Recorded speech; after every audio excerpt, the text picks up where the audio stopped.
J'ai orchestré la chute de la famille de mon mari. Ils pensaient que j'étais leur banque privée, une source de revenus inépuisable. Leur erreur fatale a été de me sous-estimer. Je suis architecte. Je conçois des forteresses de verre et d'acier. Ce soir de Noël, dans notre chalet de Courchevel, j'ai découvert leur trahison. Sur la tablette de Jean-Pierre, oubliée sur mon bureau. Des virements systématiques vers des comptes offshore. Mon argent utilisé pour payer les dettes de jeu de son frère. Pour lui, je n'étais qu'une solution financière. Rien de plus. Clémence, ne vous souciez pas des finances, m'a-t-il dit plus tôt au dîner. Son sourire était plein de mépris poli. J'ai senti un nœud se former dans ma gorge, mais j'ai gardé un calme absolu. Sa mère a levé son verre à ma générosité. Je lui ai offert mon sourire le plus glacial. Ma main ne tremblait pas. Abonnez-vous, car ce que j'ai fait ensuite prouve que je ne suis pas la victime ici. Dites-moi en commentaire d'où vous m'écoutez. Le pillage n'était pas un accident. C'était une routine. Une opération systématique menée avec un mépris glacial. Éléonore, ma belle-mère, se servait dans ma garde-robe. Elle considérait mes tailleurs Chanel comme un patrimoine familial. Elle les portait lors de ses déjeuners mondains, puis les rapportait nonchalamment. Jean-Pierre, lui, organisait des week-ends de chasse. Tout était débité sur le compte de ma société. Il appelait ça « entretenir le réseau ». Je voyais passer les factures, des grands crus, des nuits dans des volets châteaux. Pendant ce temps, je travaillais. Je passais mes nuits sur des plans, des calculs de structure. Mon visage restait impassible. Un masque de courtoisie parfaite. Ma main signait les chèques sans trembler. Mais le soir, dans le silence de mon bureau, je classais. Chaque note de frais était scannée.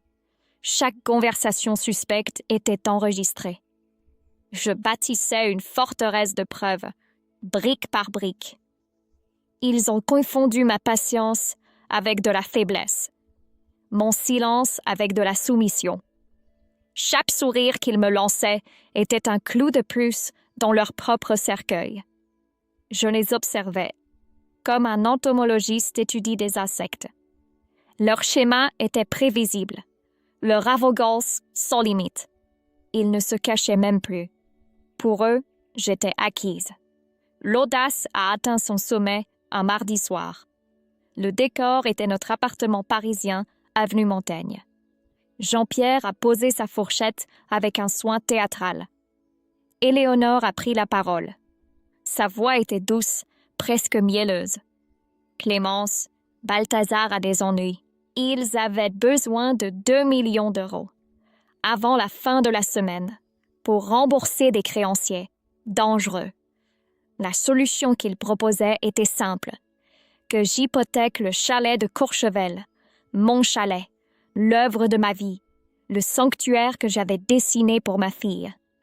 C'est la famille, Clémence, a murmuré Jean-Pierre. On doit se serrer les coudes.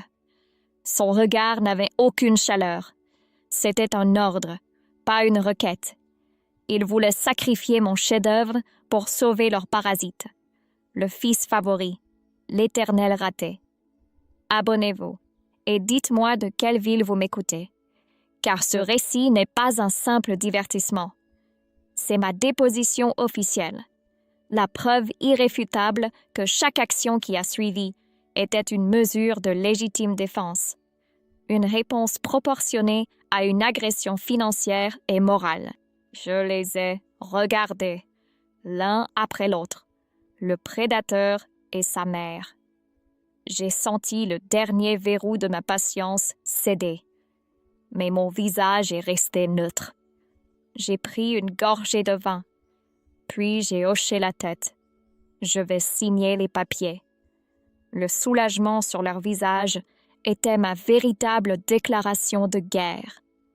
Leur rire résonnait depuis le salon, un son creux, presque vulgaire. Ils célébraient leur victoire facile. Moi, je me suis retirée dans mon bureau. J'ai verrouillé la porte en noyer massif. Le silence est tombé comme une guillotine. C'était mon sanctuaire, mon centre de commandement. Ils pensaient que je préparais l'hypothèque, que je sacrifiais mon œuvre pour leur médiocrité. Sur mon écran, il n'y avait aucun document de prêt. Il y avait une déclaration de guerre, un dossier préparé depuis 18 mois par Maître Lambert, le plus redoutable avocat d'affaires de Paris. Le titre était simple: Procédure de dissolution et de recouvrement. Le chalet. Ils avaient osé toucher au chalet. Ce n'était pas une simple résidence secondaire. C'était la forteresse que j'avais bâtie pour Adèle. Une promesse d'acier et de verre faite à ma fille. Ils voulaient la souiller pour sauver un parasite. Cette demande n'était pas une erreur de jugement. C'était l'aveu final de leur mépris. La ligne rouge qu'ils venaient de franchir au pas de course.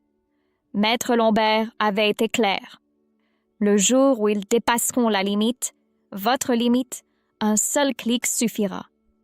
Cette limite était atteinte. Ma tolérance n'était pas une ressource renouvelable. C'était un capital que je venais de liquider. Je n'ai ressenti aucune haine, juste le froid glacial d'une décision irrévocable. La conclusion logique d'une analyse de risque. J'ai ouvert le dossier final. Divorce pour faute grave. Saisie conservatoire de tous les comptes joints. Demande d'ordonnance restrictive pour mise en danger financière. Demande d'expulsion du domicile conjugal. Chaque document était une pièce d'un mécanisme parfait. Le dossier de preuve était joint. 742 pages de relevés bancaires, de notes de frais frauduleuses, de transcriptions. Ma patience n'était pas de la faiblesse. C'était une collecte de données.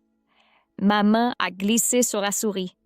Mon doigt s'est posé sur le pavé tactile. Un clic, pas un tremblement. La signature électronique s'est apposée au bas de chaque page. J'ai joint les fichiers dans un courriel crypté. Destinataire, Maître Lambert. Objet, exécution. J'ai appuyé sur « Envoyer ». La notification de lecture de l'avocat est arrivée en moins de 3 secondes. Le mécanisme était enclenché. Le point de non-retour était franchi. J'ai éteint l'écran. Le silence du bureau était absolu, dense, minéral. Dehors, leur rire commençait déjà à sonner faux, comme un écho d'un monde qui n'existait plus. Le lendemain matin, le soleil filtrait à travers les baies vitrées de l'avenue Montaigne. L'air était léger, pour eux. Jean-Pierre lisait le Figaro, un sourire satisfait aux lèvres. Éléonore sirotait son thé, l'air d'une reine inspectant son domaine. Ils ignoraient tout. Ils étaient des fantômes assis à ma table. Je les observais par-dessus le bord de ma tasse. Pas comme ma famille, comme des sujets d'étude dans une boîte de pétri. Leur écosystème était sur le point de s'effondrer. Mais pour l'instant, les apparences tenaient. Le cliquetis de l'argenterie, l'odeur du café, une normalité parfaite. « Tu as l'air reposée, ma chérie », a dit Jean-Pierre. Son ton était condescendant. La condescendance du vainqueur. J'ai senti le froid de ma propre maîtrise. C'était une sensation de puissance pure, silencieuse. « J'ai très bien dormi », ai-je répondu. Ma voix était neutre. Ma main ne tremblait pas en reposant ma tasse. Mon silence était mon arme. Chaque seconde de normalité était un mensonge que je leur servais. Ils se croyaient en sécurité dans ma maison. Ils buvaient mon café. Ils respiraient mon air. Ils ne savaient pas que l'avis d'expulsion était déjà signé. L'huissier arriverait à 14 heures. Je connaissais le protocole. J'avais tout planifié. Le déjeuner fut le théâtre de leur apogée. Ils parlaient de l'argent. Mon argent. Celui qu'ils pensaient avoir sécurisé. Éléonore sortit un carnet. Elle voulait redécorer le chalet de Courchevel. « Il faudra un marbre différent pour la salle de bain », a-t-elle déclaré. Elle parlait de mon chef-d'œuvre comme d'une vulgaire maison de campagne. Jean-Pierre, lui, planifiait déjà l'avenir de Balthazar. Une nouvelle voiture de sport. Un investissement dans une start-up douteuse. Il dessinait des schémas sur la nappe. Des châteaux en Espagne bâtis sur des fondations qui n'existaient plus. Chaque projet qu'ils évoquaient était une hallucination. Je mangeais lentement. Je les laissais parler. Mon rôle était simple, exister. Ma présence validait leurs fantasmes. Ils se tournaient vers moi pour approbation. Je hochais la tête. Mes réponses étaient des monosyllabes. Oui, bien sûr, comme vous voudrez. Chaque mot était un poison doux. Leur arrogance était sans limite. Clémence, vous ferez le virement pour la voiture cet après-midi? A demandé Jean-Pierre. Son regard était celui d'un homme qui donne un ordre. Il ne demandait pas, il exigeait. J'ai posé ma fourchette. Je l'ai regardé droit dans les yeux. Je m'en occupe, ai-je dit. Je regardais l'horloge sur le mur. 13h50. Le spectacle allait bientôt commencer. Le vernissage battait son plein. Une galerie près de la place Vendôme. Le champagne coulait à flots. Les conversations étaient un murmure élégant. Je maintenais ma façade de parfaite épouse. Je souriais. Je hochais la tête.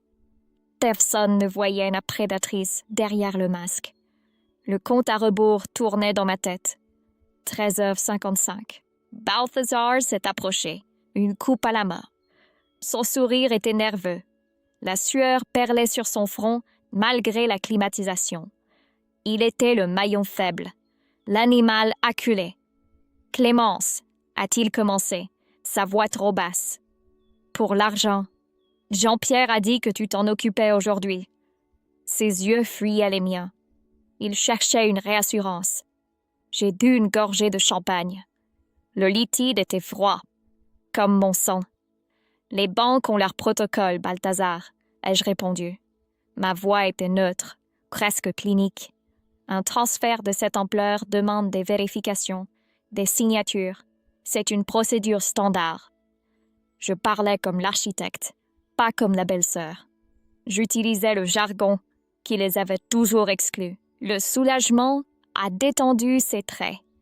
Il était si facile à lire. La cupidité et la peur. Un cocktail pathétique. Bien sûr, les procédures. Il a répété mes mots comme un écolier. Il voulait y croire. Il avait besoin d'y croire. J'ai gardé mon regard fixe sur lui. Je ne lui ai offert aucun réconfort. Juste des faits. Le temps continuait de s'écouler. 13h58. L'huissier était probablement en train de se garer. Plus tôt dans la matinée, le risque avait été plus direct. J'étais dans mon bureau. La porte était fermée, mais pas verrouillée. Une erreur calculée. Sur mon écran, le courriel de Maître Lambert. Il confirmait la réception de mes instructions. En pièce jointe, le calendrier d'exécution. Saisie des comptes à 14h. Passage de l'huissier à 14h05. Ordonnance restrictive à 14h10. C'était une partition de destruction. Jean-Pierre est entré sans frapper. Mon cœur n'a pas accéléré. Ma respiration est restée calme. Il s'est penché par-dessus mon épaule. Encore en train de travailler? Son ton était léger, teinté de cette pitié qu'il réservait à mon obsession professionnelle. Son regard s'est posé sur l'écran, sur le titre du document. Mon doigt a effleuré une touche. Le geste était fluide, répété. L'écran a basculé sur les plans d'un projet à Dubaï. Un gratte-ciel complexe. Des chiffres, des schémas incompréhensibles pour lui. Un client important, ai-je dit sans me retourner. Clause de non-divulgation très stricte. C'était une forteresse verbale. Un mur qu'il ne pouvait pas franchir. Il a reculé. Ah, très bien. Il n'a rien suspecté. L'arrogance est un bandeau sur les yeux. Il est sorti, me laissant à ma clause. Je suis resté immobile un instant. Je n'ai pas ressenti de la peur, ni du soulagement. J'ai ressenti un frisson glacé, le plaisir pur du contrôle. Le risque ne faisait qu'augmenter la saveur de leur chute imminente. Ce double jeu n'était pas un fardeau. C'était le dernier luxe que je m'offrais avant le spectacle final. Le silence était absolu. Un silence de tombeau, seulement percé par le hurlement du vent à l'extérieur. Jean-Pierre s'est rué vers le panneau de contrôle mural. Ses doigts tapotaient l'écran tactile avec une fureur contenue. Il voulait réactiver le chauffage, rétablir les lumières, reprendre le contrôle. L'écran est resté noir 1 seconde. Puis 2 mots sont apparus en lettres rouges. Accès refusé. Il a réessayé. Le même message. Il a alors tenté d'utiliser le code de dérogation, un code que je lui avais donné pour les urgences. Accès refusé. Administrateur principal, C. de Valois. Mon nom brillait dans l'obscurité. Une sentence. Il a frappé l'écran du plat de la main. Le verre s'est fissuré, mais l'affichage est resté inchangé, inflexible. C'est absurde, a sifflé Éléonore. Son port altier commençait à se briser. Une simple panne. Appelle la maintenance. Elle parlait comme si le monde extérieur existait encore pour eux, comme si des techniciens allaient braver une tempête pour son confort. Elle n'avait pas encore compris. Ils étaient coupés du monde, de mon refuge. Je les observais sur les moniteurs. Leur confusion était une étude clinique. Je n'ai rien ressenti. Pas de joie, pas de pitié, juste la confirmation d'une hypothèse. La température dans le chalet chutait. 11 degrés, puis 10. Le froid était une présence physique, une entité qui s'infiltrait partout. Leur visage passait de l'agacement à l'inquiétude, puis à une peur primaire. Ils n'étaient plus les maîtres du château. Ils étaient des spécimens dans mon laboratoire. « C'est elle », a murmuré Jean-Pierre. Le son était rauque, un son d'animal piégé. Il a enfin compris. L'arrogance s'est évaporée de son visage, remplacée par une incrédulité haineuse. Son regard a balayé la pièce. Il a trouvé la caméra, dissimulée dans l'angle du plafond. Un petit œil noir et impassible qui le fixait. « Clémence !» a-t-il hurlé. Sa voix s'est brisée contre les murs insonorisés. « Ouvre cette porte, salope! Tu entends? Ouvre! » Il s'agitait comme une bête en cage. Sa dignité s'était dissoute dans le froid. Éléonore s'est approchée de la caméra à son tour. Son visage n'était plus qu'un masque de haine pure. « Tu vas nous le payer. Ta fille va te détester pour ça. » J'ai activé le zoom. Leurs visages déformés remplissaient mon écran. Chaque pore, chaque veine éclatée. C'était la véritable nature des deux coursiers, dépouillés de son vernis. Ils ont continué à hurler. Des menaces, des supplications. Je n'écoutais plus. Mon regard était fixé sur un autre moniteur, celui qui montrait l'unique route d'accès au chalet. À travers le blizzard, une lumière est apparue. D'abord faible, puis intense. Une lueur bleue et rouge qui dansait sur la neige immaculée. Le son des moteurs des véhicules blindés de la gendarmerie de haute montagne a couvert leurs cris. Le jeu était terminé. Le monde extérieur venait de s'inviter à leur déchéance. Je vous parle depuis mon sanctuaire, un refuge secret à 50 mètres du chalet principal.